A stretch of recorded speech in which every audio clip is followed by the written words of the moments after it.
Imagine standing in the pouring rain, cold wind slicing through your jacket, and watching 5 men surround a helpless woman on a lonely road. Most people would freeze, or turn away. But not Jake Turner. He couldn't. Because behind those weary eyes and the soaked hoodie stood a man who had already faced war, heartbreak, and loss. And this night would change his life forever. If you're hearing this, I promise, stick around till the end. What happened the next day will shock you. And if this story touches your heart, hit that like button and subscribe, because stories like this deserve to be heard. Jake was a single dad, raising his 10-year-old daughter Lily in a small town just outside of Charleston. Life hadn't been kind to him. A former Army medic, he'd returned home from deployment with scars deeper than anyone could see. His wife, unable to bear the emotional distance that came with his PTSD, had left years ago, leaving Jake with full custody of Lily. He worked nights at a hardware store, patching together whatever income he could to keep their small rented home. Yet, no matter how tired he was, every morning he'd pack Lily's lunch, braid her hair, and tell her the same thing: be kind, even when no one's watching. That night, it was raining harder than it had in months. Jake's shift had run late, and his truck's wipers barely kept up with the storm. On his way home, he spotted a figure running, then stumbling, under the flickering streetlights. He slowed down, and that's when he saw it: 5 men closing in on a young woman, their voices drowned by the downpour but their intentions clear. Jake slammed on the brakes. For a split second, the voice of reason told him to call 911 and wait.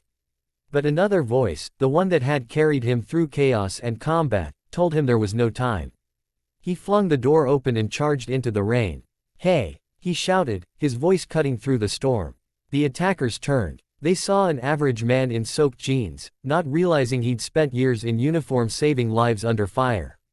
The first attacker lunged. Jake sidestepped, grabbed his arm, and twisted, years of instinct taking over.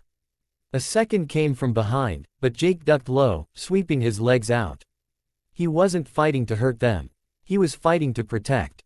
By the time sirens wailed in the distance, 2 were running, 1 was groaning on the ground, and the woman, terrified, shaking, was clinging to Jake, whispering, "You saved me."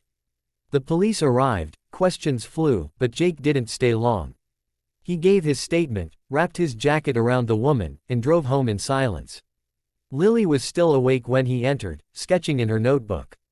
"Dad, you're soaked. What happened?" she gasped. Jake smiled faintly. "Just helped someone who needed it, kiddo. That's all." The next morning, the sun broke through the clouds.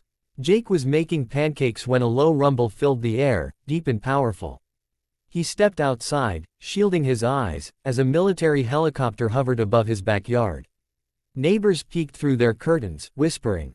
A man in uniform descended, stepping onto Jake's lawn. Jake's heart pounded as he recognized the emblem: Army Special Operations.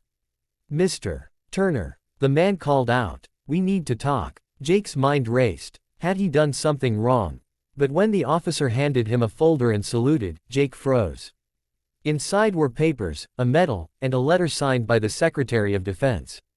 The woman he had saved wasn't just anyone, she was the daughter of a high-ranking general visiting town incognito.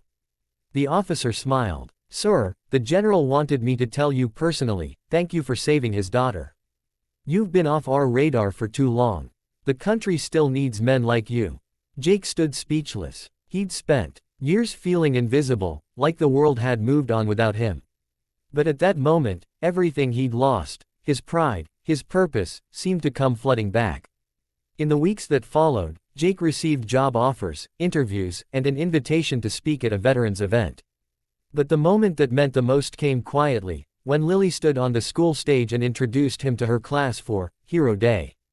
"My dad doesn't wear a cape," she said, her small voice trembling but proud. "He just helps people when they need it. Even when it's hard. That's what makes him my hero." The audience rose to their feet, applauding as Jake wiped a tear from his cheek. He'd faced storms, both in battle and in life, but somehow, he always found his way back to the light. So if you're still watching, remember this: sometimes heroes don't live in headlines. Sometimes they live next door, doing what's right when no one's watching.